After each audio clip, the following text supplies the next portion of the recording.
एक मनुष्य का विवेक तब मर जाता है, उसके अंदर का धर्म कुधर्म, लोक लिहाज, मान मर्यादा, अपने परिवार और अपने रिश्तों के प्रति समर्पण और जिम्मेदारी, वो सब कुछ मर जाता है जब उस मनुष्य के अंदर किसी पराये स्त्री या पुरुष के साथ आसक्ति जो दायरे को पार करने वाली हो, जो मनोबुद्धि को मार देने वाली हो, वो पैदा हो जाती है। यानी कि अगर एक नारी अपने पति, अपने बच्चों, अपने परिवार से विमुख होकर के किसी पराये पुरुष के साथ गंदे रिश्ते, जिसको प्रेम का नाम दे करके वो समाज और परिवार को मूर्ख बनाने का काम करती है, उस गंदगी में लिप्त होती है, जिससे सीधे तौर पे वासना का नाम दिया जाए तो ज़्यादा बेहतर होगा। जब उस महिला में उस पराये पुरुष के प्रति वासना चरम सीमा पे आ जाती है, तो फिर उस महिला के अंदर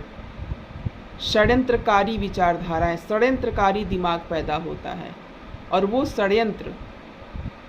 समाज में किस हद तक गिरा दे उस महिला को, वो गिरती ही चली जाती है, इसका अंदाज़ा उससे नहीं लगता है। वो पराये पुरुष के साथ वासनाओं में लिप्त हुई नारी प्रेम का ढोंग रचती है, दुनिया को, समाज को, परिवार को ये दिखाने का प्रयास करती है कि उसको प्रेम है उस पुरुष से। यही स्थिति एक पुरुष के साथ भी है। वो पुरुष जिसकी स्त्री, जिसकी अर्धांगिनी घर में है, बच्चों के साथ है, वो पुरुष अपने घर की, अपने पत्नी, अपने बच्चों के जिम्मेदारियों से परे होकर के किसी पराई नारी के प्रेम में, जिसको देह का मोह कहा जाए, जिसे वासना कहा जाए और कहा भी जाना चाहिए, उसमें लिप्त हो जाता है। और वो पुरुष भी यही काम करता है। वो भी समाज को, लोक लिहाज को, लोक समाज को ये बताने का प्रयास करता है कि उसको उसकी पत्नी से प्यार नहीं मिला तो वही पराई नारी के चक्कर में आ गया। तो वासना जब चरम सीमा पे आती है ना,